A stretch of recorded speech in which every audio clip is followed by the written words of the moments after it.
First strike at dawn. Supreme Commander Thaxel stood on the command deck of the Nexari flagship Eternal Glory, his four eyes fixed on the holographic display of the target world. His scaled skin shimmed with anticipation as he studied the seemingly defenseless human colony. Intelligence suggested these humans were newcomers to interstellar travel, barely a century into their expansion from their home world. This operation would be swift, decisive, and add another valuable world to the Nexari Empire's growing collection. "Status report," he commanded, his translator converting his natural clicking speech into standard space common language. 15 warships in position. Supreme Commander. First Officer Venra responded, her tentacles working efficiently across the control interface. Colony defenses appear minimal. No major orbital installations detected. Ground infrastructure suggests a population of approximately 3 million. Thaxel's mandibles clicked in satisfaction. The Nexari High Command had chosen this target carefully, far enough from Earth to be isolated, yet developed enough to be worth conquering. Their intelligence suggested human ships were primitive, relying on basic fusion drives and chemical weapons. The Nexari fleet's quantum cannons and dark matter shields would make quick work of any resistance. "Begin the approach," Thaxel ordered. Standard conquest formation. Prepare the ultimatum broadcast.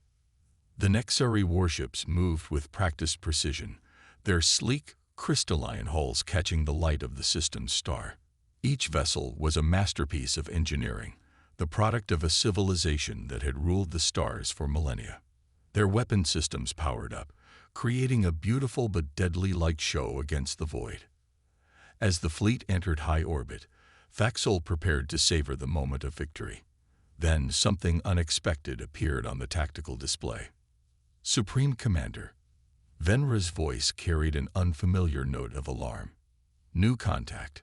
Massive energy signature emerging from the dark side of the colony's moon." A ship appeared on their screens, but it defied all Nexari expectations of human vessel design. The HNS Thunderchild emerged from its hiding place, its titanium alloy hull gleaming with an almost predatory grace. Nearly 2 kilometers in length, its design spoke not of a primitive civilization, but of one that had learned harsh lessons about survival among the stars. "Impossible," Thaxel whispered. "Their ships shouldn't be capable of." "They're broadcasting," Venra interrupted, her tentacles writhing with nervous energy. A human voice filled the command deck, speaking perfect Nexari language.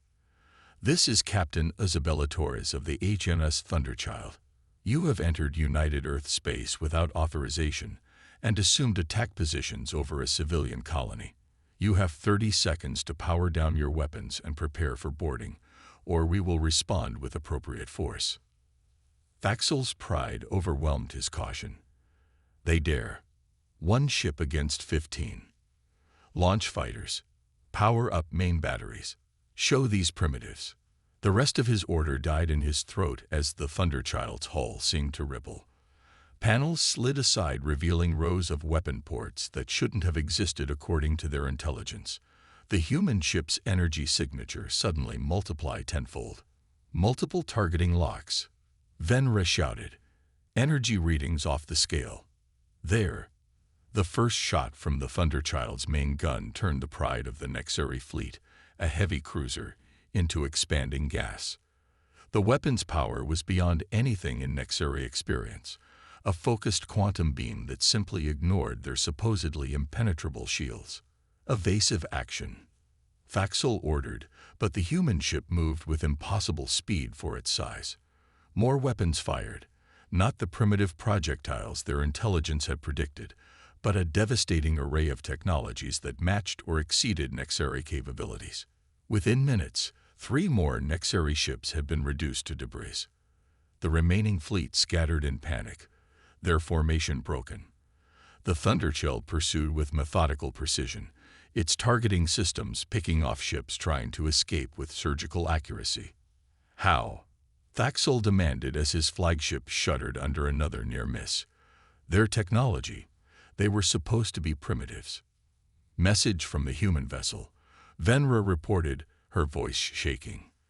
They say this is our only warning, that the Thunderchild is their oldest and smallest active warship, that Earth maintains a fleet of over 1,000 such vessels. Faxel stared at the tactical display, watching another of his ships disappear in a flash of quantum fire. In that moment, he realized the Nexari Empire had made a terrible mistake. They hadn't found an easy target for conquest. They'd awakened something far more dangerous, a species that had clawed its way to the stars and learned to fight with devastating effectiveness. As the Thunderchild lined up another shot, Faxel finally gave the order he'd never imagined would pass his mandibles. Surrender. Surrender now. The battle was over, but its implications would echo across the galaxy. The Nexari Empire had learned a costly lesson. Humanity was not prey. They were predators who had learned to hide their teeth behind diplomatic smiles, and they had just been given reason to bear them. The Thunder responds. Captain Isabella Torres stood at the viewport of the Thunderchild's command deck, watching as automated drones secured the surviving Nexari vessels. The alien ships, despite their crystalline beauty, now seemed diminished somehow, like predators that had suddenly discovered they were actually prey. Status report. Commander Harrison, she ordered, her dark eyes never leaving the scene before her. Commander James Harrison, his weathered face illuminated by holographic displays, responded crisply. 11 Nexari ships secured, Captain. 3 destroyed in the initial exchange, 1 critically damaged but salvageable. Medical teams are treating their wounded. No casualties on our side. Shield efficiency never dropped below 92%. Torres nodded, finally turning to face her bridge crew. The Thunderchild's command center was a marvel of human engineering, a perfect blend of holographic interfaces, neural links, and hardened tactical systems. Every surface served a purpose, every crew member connected to the ship's quantum AI through neural interfaces that made them function as one organism. And their commander? She asked. Supreme Commander Faxel is requesting an audience, Harrison replied, a slight smile playing at the corners of his mouth, rather insistently. I imagine he has questions.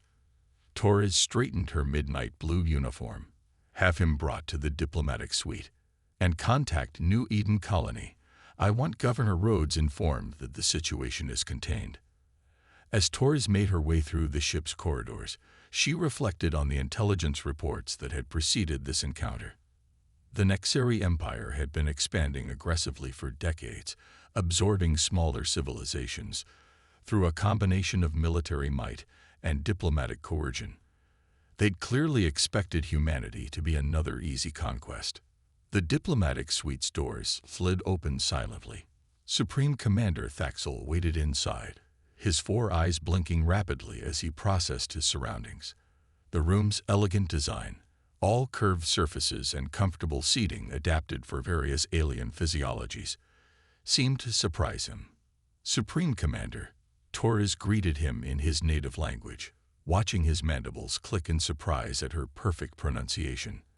I trust you're being treated well. You knew we were coming, Faxel stated, his translator struggling to convey his complex emotions.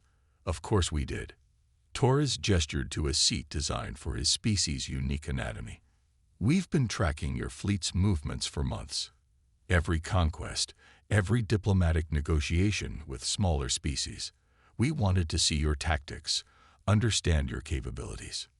Impossible. Our stealth systems are based on crystalline quantum matrices, Torres interrupted. Impressive technology, but we cracked those principles decades ago. Would you like to know what else we know about the Nexari Empire? She gestured, and holographic displays filled the room. Detailed scans of Nexari ships appeared, along with tactical analyses, cultural studies, and diplomatic records. Faxel's scaled skin paled as he realized the extent of human intelligence gathering. Your empire has conquered 12 species in the past 30 years, Torres continued. Each time, you used the same approach, overwhelming force against isolated colonies, followed by demands for total submission. It's an effective strategy against the right targets. Why? Thaxol's voice caught. Why reveal this now? Torres's expression hardened. Because you needed to understand. Humanity isn't like the other species you've encountered. We expanded into space not through conquest, but because we had to. Earth, our homeworld, was dying. We learned to build ships like the Thunderchild, not because we wanted to, but because we had no choice. She stood, moving to the viewport. Outside, the Thunderchild's drones continued their work, methodically disarming the Nexari vessels. This ship, she continued, is over 50 years old. It's a museum piece, really. We keep it out here as a training vessel, teaching our cadets the basics of space combat. Would you like to see what our modern warships look like? Before Thaxol could respond, new holograms appeared, ships that dwarfed even the Thunderchild, bristling with weapons that made his fleet's armament look primitive by comparison. Vessels that could tear apart space itself, powered by technologies his scientists had only theorized about. But if you have such power, why hide it? He asked. Torres smiled, but there was no warmth in it. Because, Supreme Commander, we learned long ago that showing your full strength often leads to unnecessary conflicts. We prefer peace, trade, cultural exchange, but make no mistake, we will defend what's ours. A new hologram appeared, a real-time tactical display showing hundreds of human ships activating across known space, emerging from hidden bases and patrol routes that the Nexari had never detected. Your empire has a choice to make, Torres stated firmly. The easy way, you leave human space, never return with hostile intent, and we can discuss establishing diplomatic relations. Or the hard way. She let the implications hang in the air. Thaxol's mandibles clicked rapidly as he processed this information. Everything he believed about humanity had been wrong. They weren't primitive survivors barely managing spaceflight. They were warriors who had learned to hide their strength, predators who preferred not to bare their teeth until necessary. I will need to contact my government, he finally managed. Of course. Torres nodded. You have full access to communications, but first, I suggest you look at one more thing. She brought up a final hologram detailed scans of quantum signature trails leading from Earth in all directions. These are the paths of our colony ships. Thousands of them, spreading across the galaxy, each protected by vessels like the Thunderchild, or worse. Ask yourself, Supreme Commander, do you really want to make an enemy of a species that treats a ship like this as a training vessel? As Thaxol stared at the displays, the full implications of his failed invasion sank in. The Nexari Empire hadn't just lost a battle. They'd accidentally discovered a sleeping giant. And now that giant was awake, watching, and had every reason to be wary of its neighbors. Battle for New Eden. The warning came 3 days after the initial confrontation. Long-range quantum sensors detected a massive surge in subspace, the unmistakable signature of a large fleet dropping out of faster-than-light travel. Tactical analysis, Torres commanded, watching as the Thunderchild's AI compiled data from the incoming vessels. Lieutenant Commander Raj Patel, the ship's tactical officer, responded immediately. 47 Nexari warships, Captain. Larger classes than the previous fleet. Energy signatures suggest they've modified their shields and weapons. They're learning. Torres wasn't surprised. The Nexari Empire hadn't survived for millennia by being slow to adapt. Still, their response was faster than expected. She opened a channel to New Eden's Defense Command. Governor Rhodes, initiate Protocol Omega. Get your people to the shelters. The colony's governor, a stern-faced woman with silver hair, nodded grimly. Already underway, Captain. The orbital defense platforms are online. Show them why it's a bad idea to threaten human colonies. Torres allowed herself a small smile. The Nexari were about to learn another lesson about humanity. They didn't just build powerful ships, they fortified their worlds. Commander Harrison released the drones. From the Thunderchild's massive launch bays, thousands of autonomous combat units emerged. Each drone was roughly the size of a small shuttle, powered by miniaturized versions of the ship's quantum drive.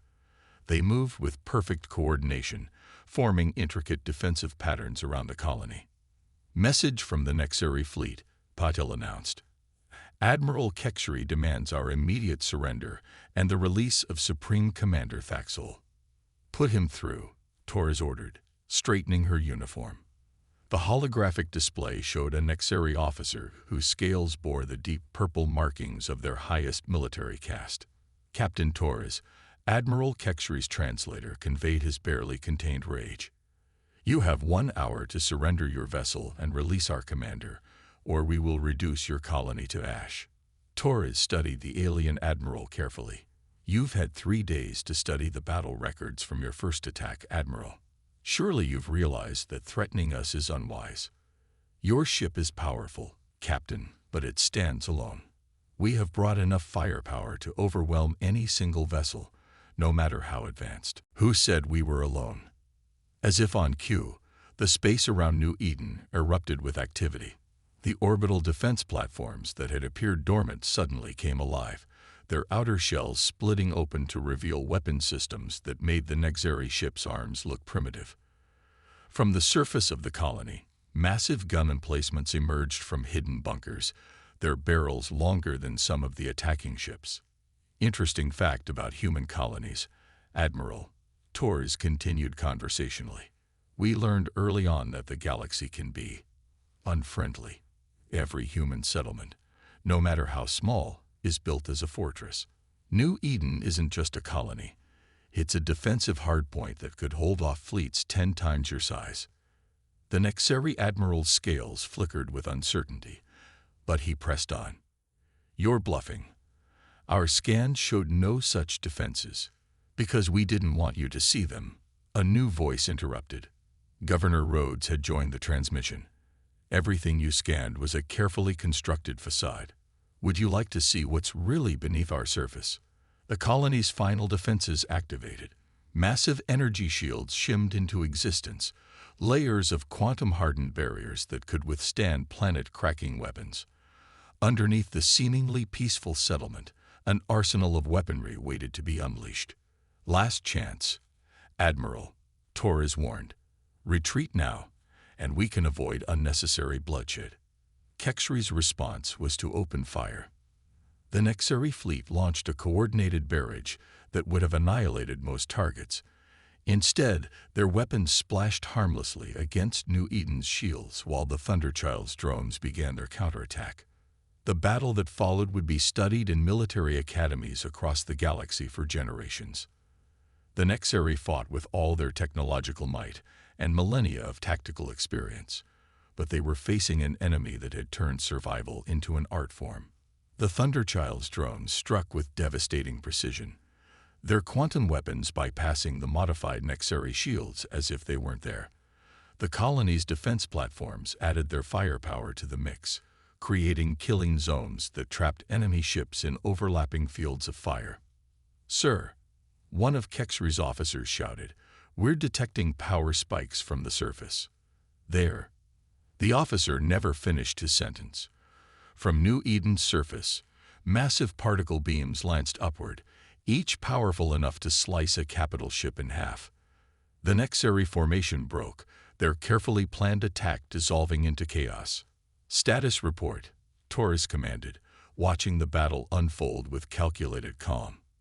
"Enemy fleet at 60% strength and falling," Patil reported. "Their modified shields are failing faster than the originals. No damage to colony defenses. Drone losses at acceptable levels." Torres nodded, then opened a channel to the increasingly desperate Nexari admiral. "Admiral Kexri, your fleet is being decimated.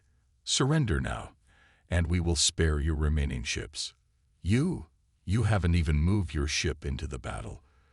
Kexri realized, horror creeping into his translated voice. "You're defeating us with automated defenses and drones while your main weapon sits idle." "Consider it a message," Torres replied. "If this is what one of our oldest ships and a single colony can do, imagine facing our actual fleet." As if to emphasize her point, 3 more Nexari ships vanished in quantum fire, their debris joining the growing field of wreckage around New Eden. The battle wasn't just a defeat, it was becoming a rout. Finally, Kekshri gave the order to retreat. The surviving Nexari ships, less than a third of their original number, limped away from the colony, their once proud formation now a scattered withdrawal. Should we pursue? Patil asked. Torres shook her head. Let them go. They need to report what they've seen here. The Nexari Empire needs to understand that humanity isn't interested in conquest or submission. We just want to be left alone to build our homes among the stars. As the last Nexari ship disappeared into FTL, Torres turned to her crew. Send word to Earth Command. Tell them it's time to implement the diplomatic initiative. The galaxy needs to learn that humanity comes in peace, but we're very, very good at war. The price of pride. In the aftermath of the battle, as debris cleanup drones methodically cleared the space around New Eden, Supreme Commander Thaxel stood in the Thunderchild's observation deck, watching his empire's pride scatter across the void. His scales had dulled to a pale gray, a sign of deep distress in his species. Your admiral fought well, Torres said, joining him at the viewport. But he made the same mistake you did. He assumed that because we prefer peace, we must be weak. Tell me, Thaxel's translator struggled to convey his complex emotions. Why show me this? Why not just destroy our ships and be done with it? Because this isn't about destruction, a new voice answered.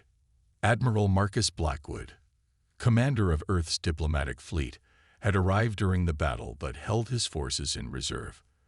The tall, dark-skinned man approached the viewport, his white uniform adorned with symbols of both military achievement and peaceful contact. We could have annihilated your entire fleet, Blackwood continued. Instead, we let them retreat. Do you understand why? Thaxel's 4 eyes blinked in rapid succession. To send a message. Precisely. Blackwood gestured, and holographic displays filled the room with images from across human space, peaceful colonies, trading posts, scientific outposts, all bristling with hidden defenses. Humanity doesn't want an empire. We've had enough of those in our history. What we want is understanding. The displays shifted, showing historical records from Earth. Wars, environmental disasters, the final desperate exodus as their homeworld died. We nearly destroyed ourselves, Blackwood explained. Multiple times, we learned our lessons in blood and fire. When we finally reached the stars, we swore to do better.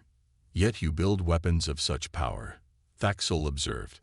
Because we remember what it means to be desperate, Torres interjected. Every human colony, every ship, every station.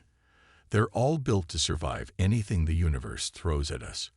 We don't want to fight, but we will never be helpless again. A new alert drew their attention.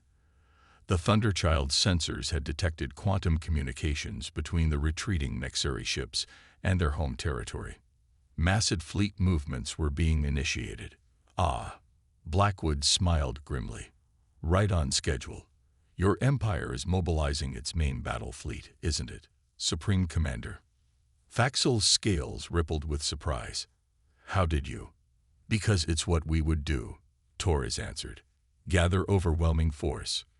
Try to save face, attempt to prove that the first defeats were flukes. But before your empire commits to that course of action, there's something you need to see. The holographic displays changed again, showing massive structures in deep space, shipyards larger than cities, defense platforms that could redirect the energy of stars, fleets of vessels that made the Thunderchild look primitive. This, Blackwood gestured to the displays, is about 1% of humanity's military capability. We built it all preparing for threats we hadn't even met yet, because our history taught us to be ready for anything. But here's what we'd rather build. The images shifted again, showing massive terraforming projects, research stations studying astronomical phenomena, medical facilities developing cures for diseases that plagued a dozen species. Your empire sees the galaxy as something to be conquered, Blackwood continued. We see it as something to be explored, understood, and preserved. Yes, we could fight your main fleet. We could probably win. But how many would die? How much knowledge would be lost? How many opportunities for cooperation would be destroyed? Faxel moved closer to the displays, his scientist's curiosity overcoming his military training.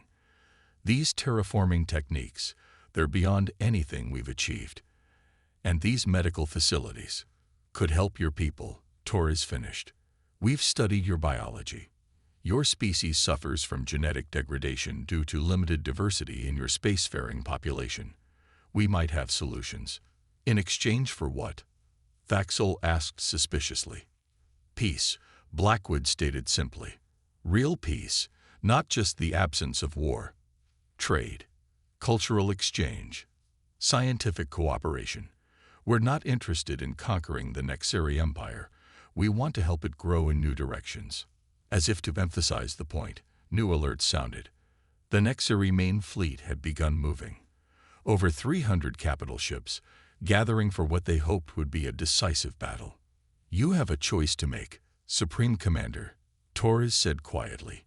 You can tell your fleet to continue their advance, and we'll be forced to show you exactly what humanity does when truly threatened. Or, Faxel prompted. Or you can contact your emperor and explain that you've discovered something far more valuable than a new conquest. You've found a civilization that could help your people reach heights you've never imagined, if you're willing to approach as equals rather than conquerors. The Supreme Commander stared at the displays, watching as more and more of humanity's achievements were revealed. Slowly, his scales began to regain their natural color as understanding dawned. I need to send a message to my emperor, he finally said. There's something he needs to understand about humans. And what's that? Blackwood asked. You're not just warriors who learn to hide their weapons, Faxel replied. You're survivors who never forgot their lessons. And perhaps those are lessons my people need to learn as well. Dawn of understanding. 1 month after the Battle of New Eden, the Thunderchild's observation deck hosted a gathering unprecedented in galactic history.